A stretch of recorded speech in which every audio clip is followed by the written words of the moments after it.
and his lovely wife for this evening's presentation.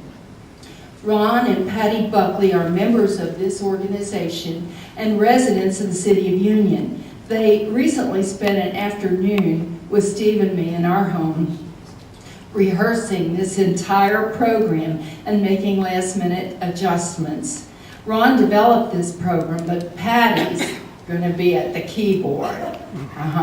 She's going to control that part. Together they make a great team, and actually Patty's been out in the field helping do the excavation and the scratching around in the dirt trying to find the shards and pieces of items that you see over there displayed.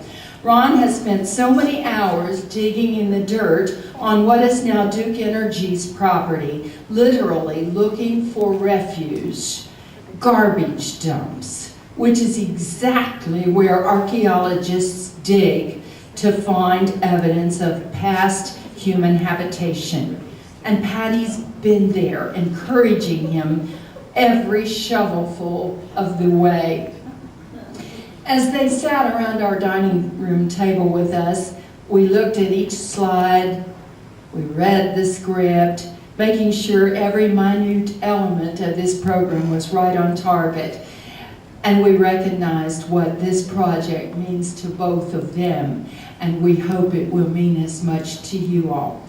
Ron's done everything in his life. That boy's had more careers. He's worked on jet engines, he's excavated archaeological sites in Mexico with Penn State graduate students, and he's worked as a registered nurse for 17 years before. That was before he retired, and now he's busier than ever. He's immersed in his beloved archaeology once more, which he loves so much, and which we appreciate all the work he has done and continues to do, because the other Piatt site is what he'll be presenting more work on next January, and we look forward to that as well. So please express appreciation to Ron Buckley and Patty Buckley and their grandson.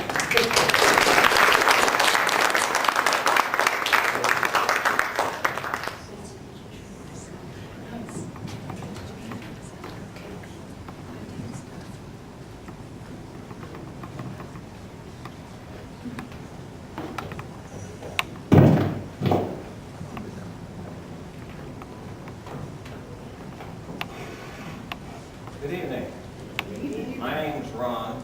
The lady on the right, not such a fanfare, is my wife. And this is my grandson, Santiel. Basically, we work two sites at once, both Robert Piatt and Jacob Piatt.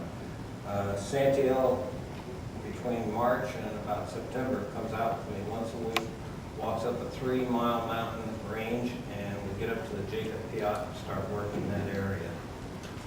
Thanks for coming. Tonight we're going to cover the Robert Piatt family. Some of the things we'll cover is their military, their land deals, the effect on the community, roads, ferries, graveyards, Piatt's landing, and bulldozing. The mic. Can't hear you. Turn the mic. Can't hear you. Is that better? Better. Oh, okay. So those are the areas we'll be covering, but we'll be trying to use documentation as much as possible to try and make sure that the work and the information that we have put out is correct. We have a book in the library for Robert Piatt's area for 2011, 12, and 13, and there will be a 14. Jacob Piatt, or Piatt, we have one in the library for 12 and 13. Basically, I give a copy to Duke Energy every year, as well as the library, and then the Perrin family who owns Jacob Piatt.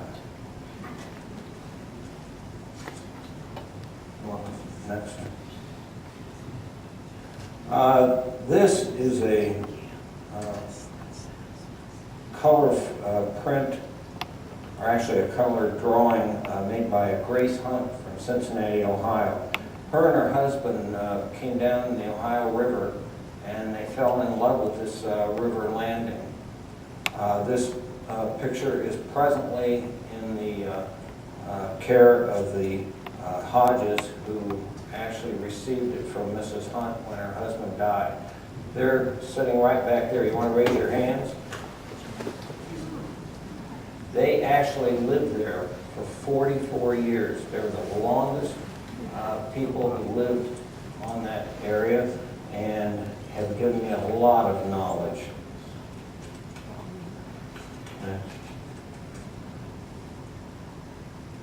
This is a picture of the house back in the early 1970s. You'll notice that there are GPS readings there. I put that on all of the drawings, all the pictures I took, so in the future if somebody wants to find these places, they'll be able to do it. They won't have to go through what I went through. And all these readings were checked at least twice for accuracy, so that if someone goes to these areas in the future, they can get within 6 feet. I couldn't go any further without thanking a bunch of people who have made all this possible. Without their efforts, I could not have found what I found. You have Jenny Bullock and Joe Clark at East Bend there, the Duke Energy Station. They have given me complete access. All I basically have to do is let them know a day in advance, and they will let me go anywhere on the property that I want. They've been very, very supportive. Bridget Stryker, is she here tonight? Okay. Bridget, I went in to see her about the Indians of the area, and the first thing I knew, she had a Piatt file in my hand. Well, I started going through that, and I became very interested in it because it didn't make any sense. And then I read other parts of it, and I said, I can't believe they bulldozed down a graveyard in such a famous house. So that's how I got into this. Steve Cochran, historical researcher and computer specialist out of Brandon, Florida. The man has brain cancer, can hardly hear, but he works for people doing genealogy studies. He works for the auction houses. And basically, he can find in 5 minutes what would take me 2 or 3 hours. So he's really been a great help. Shirley Ackerman at the Historical Society in Frankfurt. Roger Banks, Kentucky Geologic Survey at the University of Kentucky. Both he and Deborah Burridge have really been of help, providing maps, high-quality pictures that were taken of the area, providing me with pictures that are 2,100 dots per inch. It does cost money, but I have them. It's the only way I could find my way around there. Candy Ackerson, Land Division for the state. Hillary Delaney. If any of you need help, this is the woman to get. She is fantastic. Tom Schiffer, Bernie Spence have helped me finding local people to try and interview, such as the Hodges, the Chester Gleason Archives. Mary Mullins, who's her and her husband were the last owners of the private owners of the property, and Margaret Piatt in West Liberty. So basically, we've been trying to gather information to give a clearer view of what actually happened here, with documentation eliminating as much hearsay as possible. A little bit on the Piatts and their military actions. Jacob and Daniel Piatt were sons of John Piatt, and Jacob was born in 1747, died in 1834. Daniel died in 1780. What's interesting is both of these fellows served under Washington at Valley Forge. And not only that, at the Battle of Monmouth, when Lee wouldn't do what Washington wanted him to do and was relieved, they both actually served under Lafayette for a little bit. Robert Piatt was a quartermaster for the Army in the War of 1812. You probably have heard of the Deharts in this area, and having a trading post and getting killed. I spent a lot of time trying to find proof of this actually happening, that they had land here. I could find absolutely nothing. The only thing I was able to find was that there's a Dehart runway, creek over around the far side of the bend. Next. This is one of the letters from the Kentucky Historical Society, basically saying that Jacob did have a couple of land grants, but these land grants were down south of us in the Green River area. At that point, you could get grants if you put in a cornfield or put a house on it or anything like that. As far as Jacob and Robert go, there were no land grants for their service in the war. Next and next. This document was signed by James Garand. He gave the land warrant for Humphrey Marshall was lost. They could not find it. So the governor of Kentucky at that point did assign 1,052 acres to Humphrey Marshall. Humphrey Marshall was a very important gentleman.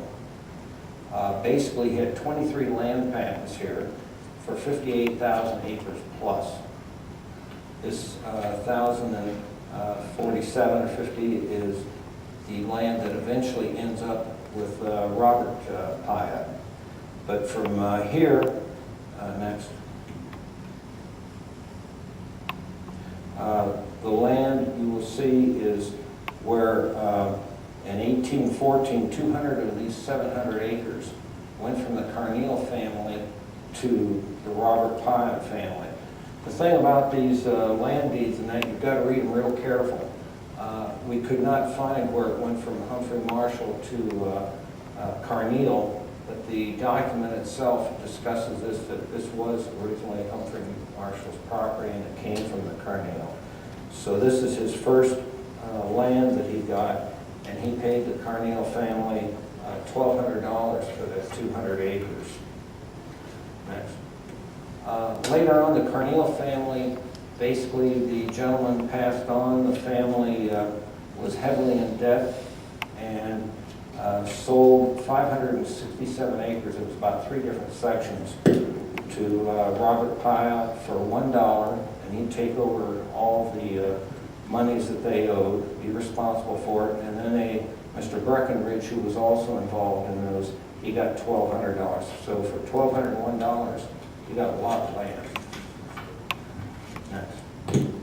The next, I'm really not going to go into much. It's basically a summation of everything. What we see, though, is Robert, at the very end, he's selling his land for 157 acres for $41.86 to Crutchfield, but he too had debts. 75 acres and a 55-acre plot were sold by the sheriff, and he still had a bill for $1,330 that had to be paid within a year. Next.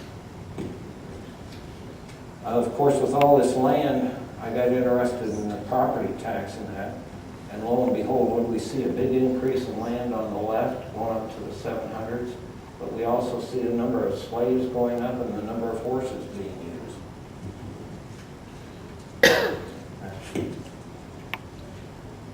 The next is the actual document where Crutchfield actually gave 1/2 acre back, which was a cemetery, to the Piatt family.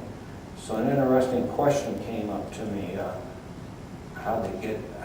who owns it? Well, Asa Rouse helped me with that. In simple terms, it's called the law of adverse possession, which basically means if something like this happens and it goes on and on and on, it becomes the property of the present owner. So that land basically